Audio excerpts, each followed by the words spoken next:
Hello everyone, good evening. Sunday की शाम 19 मार्च 8:40 रात के होने वाले हैं। गर्मियाँ शुरू हो चुकी है। संडे के दिन फ्रेंड्स के साथ बाहर जाके आइसक्रीम का मज़ा लेने के जगह पर मैं यहाँ बैठ के ये सेशन ले रहा हूँ, क्योंकि I think it is important for many people. मैंने सोचा कि अदानी के दो स्टॉक्स को कवर कर लिया जाए। इसके पहले मैंने एक स्टॉक को कवर किया है, अदानी पोर्ट्स, और उसके बाद अब ये मैं एक नया दूसरा स्टॉक जो है उसको कवर कर रहा हूँ, जो है अदानी एंटरप्राइज। और ये हमारे फॉलो अप सेशंस हैं। अगर आपको याद हो तो हमने जनवरी के फॉल के बाद फरवरी के करीब लास्ट वीक में something, I am not remembering, 2-3 sessions किए थे ऑन एंटायर अदानी फैमिली। और फिर मूवमेंट्स लगभग उसी के इर्द गिर्द हुए हैं। सो अब वापस एक बारी इसका आज एनालिसिस कर रहा था, तो मैंने सोचा चलिए एक अम, सही से इसको देख के देखा जाए कि कहाँ तक ये जा सकते हैं stocks. Okay, we use our system which is known as Ichimoku. हम उसी का सहारा लेंगे और पूरे के पूरे व्यूज़ उसी के हिसाब से होंगे, ठीक है।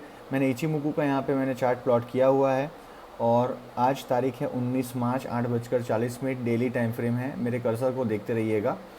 इचिमुकू का चार्ट जो है वो आपके सामने दिख रहा है, और मैं ऑटो मोड में ले लेता हूँ ताकि आपको पूरा का पूरा सही से दिखने लग जाए। चार्ट को जितना हो सके क्लीन रखने की कोशिश की जा रही है। आपने देखा बहुत ग्रेजुअल इंक्रीज़ हुआ था इसके प्राइस में on a daily basis from 10th और 8th of June, let's say not 8th of June, but primarily if you look at the numbers, 23rd of March 22 से ये 1862 था, और इसके हाई पे पीक पे 4181 हो गया था। इसका जो हाई बना था वो 21st ऑफ दिसंबर 22 को हुआ था। And then the news came in and you know the rest is history. तो स्टीप फॉल के बाद जो कि उसका लो बना वो था 1019, यानी कि ऑलमोस्ट ये 3000 रुपये नीचे आ गया अपने प्राइस से। उसके बाद में यहाँ पर एक बहुत ज़बरदस्त हैमर कैंडल बनी जिसके ऊपर की ओर भी डंडी थी। तो आइडियली ये टेक्निकली क्वालिफाई नहीं होती है, but I consider it as a hammer only. Then it went up very sharp movement in the upside direction 2233। बहुत लोगों ने यहाँ पे ये लिया और फंस गए। उसके बाद तुरंत ये प्राइस वापस आई, उसने रीटेस्ट किया अपने पुराने लोस को 1128 के करीब। ये एक जोन है जहाँ पर ये बहुत स्ट्रॉन्ग अपने आप को महसूस करता है। तो यहाँ पर मेरे ख्याल में अच्छी खासी बाइंग हो सकती है in the months to come also, अगर ये यहाँ जाता है तो।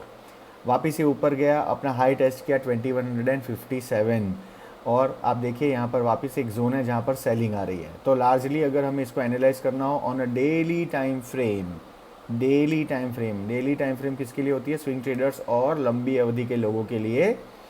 तो एक हमारे पास एक निशानी है 2241 जहाँ पर सेलिंग होती है, और एक दूसरी निशानी है 950 के करीब और 1110 के करीब। ये वाले बैंड में बाइंग होती है सॉलिड वाली, ठीक है।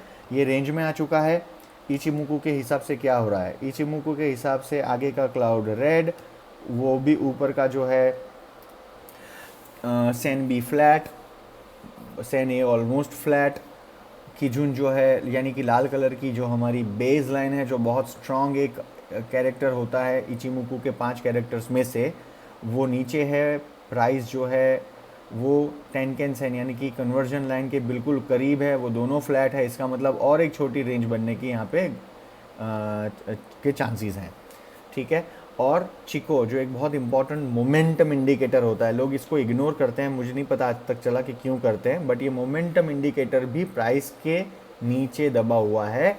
इसके नीचे भी प्राइस का एक लेवल है और ऊपर भी है, यानी ये भी एक दर्शा रहा है कि ये रेंज में है और कंजेशन मोड में है, ठीक है। तो इसमें ट्रेड किया कैसे जाए? तो इसमें ट्रेड आपको ना लंबी अवधि के लिए नहीं करना है। अगर आप फंसे हुए हैं तो आपको मैं लेवल्स दे दे रहा हूँ, आपको पता ही है कहाँ पे बाइंग होगी, कहाँ पे सेलिंग होगी। ऊपर की ओर 2246 के हिसाब से वहाँ पर सप्लाई आएगा, नीचे 1000 के करीब इसमें डिमांड आएगी।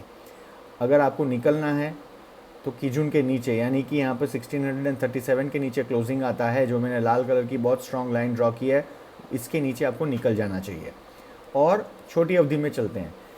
लाल कलर की क्लाउड आगे भी दिख रहा है बट छोटा हो रहा है। 1 आवर कैंडल के अंदर ग्रीन कलर से लाल कलर का फॉर्मेशन हुआ, उसके बाद प्राइस अंदर घूमी और अब क्लाउड के बाहर जाने की कोशिश कर रही है, लेकिन आगे की अभी भी सारी कैंडल्स जो हैं वो लाल हैं और हाई जो है वो 1973 के ऊपर ही हमें इसमें बाय करना चाहिए इन 1 आवर कैंडल।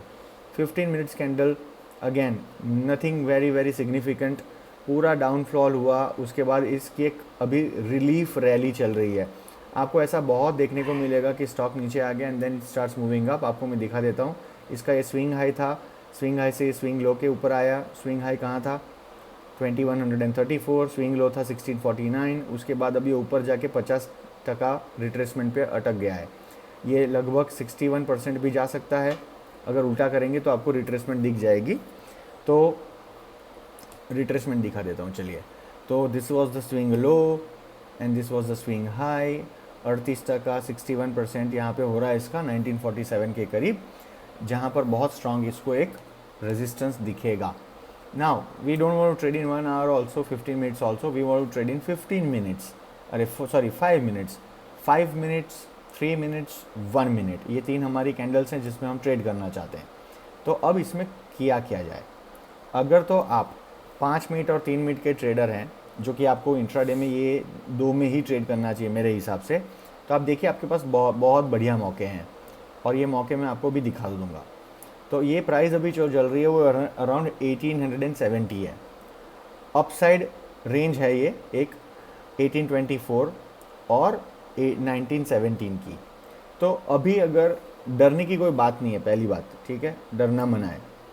अब देखिए प्राइस अगर कल 1889 को पार करती है, यानी ये वाली जगह को, ये गैप अप भी हो सकता है, गैप डाउन भी हो सकता है ना, लेकिन अगर गैप अप होता है और 1889 को पार करती है ऊपर की ओर, या गैप डाउन होकर 1844 के नीचे अगर ये खुलता है, फर्स्ट इमीडिएट टारगेट होगा 1824, उसके बाद का टारगेट जो होगा वो 1778 होगा।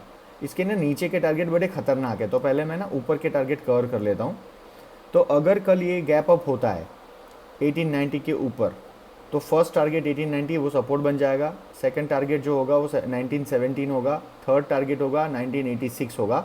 ये मैंने लाल कलर सबसे मोटी लाइन क्यों बनाई है, ये उसका लॉन्ग टर्म टारगेट है, यानी कि रेजिस्टेंस। आप देखिए लॉन्ग टर्म रेजिस्टेंस में पिछली 2 बार यहीं से कैंडल नीचे मुड़ी थी, 9 मार्च को, उसके बाद में वापस रीटेस्ट हुआ 13 मार्च को, दोनों बारी यहीं पे सप्लाई आया, और जो दूसरी बार सप्लाई आया ऑन 10 मार्च, तो वो सप्लाई इतना स्ट्रांग था कि उसने नया लो ही बना दिया ऑन 14 मार्च, जो 1650 का बना। तो अब हमें क्या करना चाहिए, हमें ना छोटे छोटे दायरे में ट्रेड लेने चाहिए। फर्स्ट टारगेट हमारा 1890 है ऊपर की तरफ, दूसरा टारगेट 1918, तीसरा टारगेट 1984। यहाँ थोड़ा संभल जाना है, प्रॉफिट बुक कर लेना। अगर इसको पार करके कैंडल ऊपर जाती है और फिर सपोर्ट लेती है यहाँ और उसके बाद हाई को काटती है, यानी कि समझिए क्या मैं बोलने की कोशिश कर रहा हूँ, समझिए आपने यहाँ पे पोजीशन एंटर की हुई है, ये प्राइस यूं करके यहाँ चली गई, फिर यहाँ पे आई, सपोर्ट लिया और इसने यहाँ पे उसको काटा ऊपर की ओर, इसको, ये प्राइस को। तो 2 तरीके होते हैं एंटर होने के, एक तो यहाँ पे जो लाल कैंडल है और ग्रीन बने उस पर एंटर हो जाइए अगर तो आप अग्रेसिव ट्रेडर है, और अगर आप थोड़े से अग्रेसिव नहीं है तो ये वाली जो इसका हाई जो भी होगा, ये हमने अजम्पशन किया है, इसको जब कैंडल काटे ग्रीन कलर की, तो यहाँ पे आपको एंट्री ले लेनी है और इसका सीधा फिर संपर्क होगा 2082 और 2126। अब जो लोग इसमें लंबी अवधि के लोग हैं, ये 5 मिनट का हमारा एनालिसिस खत्म हो चुका है by the way, from Ichimoku stand point.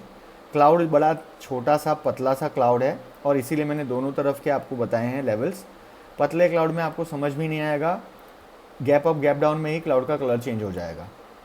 तो जब गैप अप गैप डाउन में ही कलर चेंज हो जाता है तो you have to be ready for both the sides, और इसीलिए हम लोग दोनों साइड की ट्रेड आपको बताते हैं।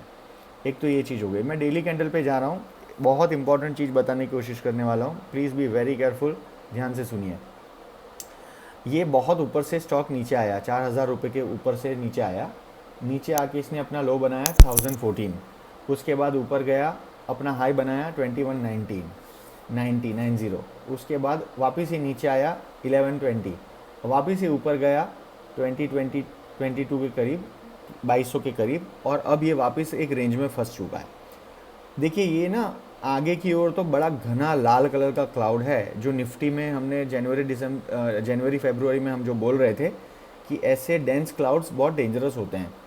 ये डेंस क्लाउड के अंदर ये वोलेटिलिटी को दर्शाता है। इसके आर पार प्राइस को अगर यहाँ से जाना है तो बड़ी बड़ी बड़ी ग्रीन मोटी कैंडल्स चाहिए होती है, और वो भी बड़ी स्ट्रॉन्ग मोमेंटम वाली, अदरवाइज़ ये पार नहीं कर पाएगा प्राइस को।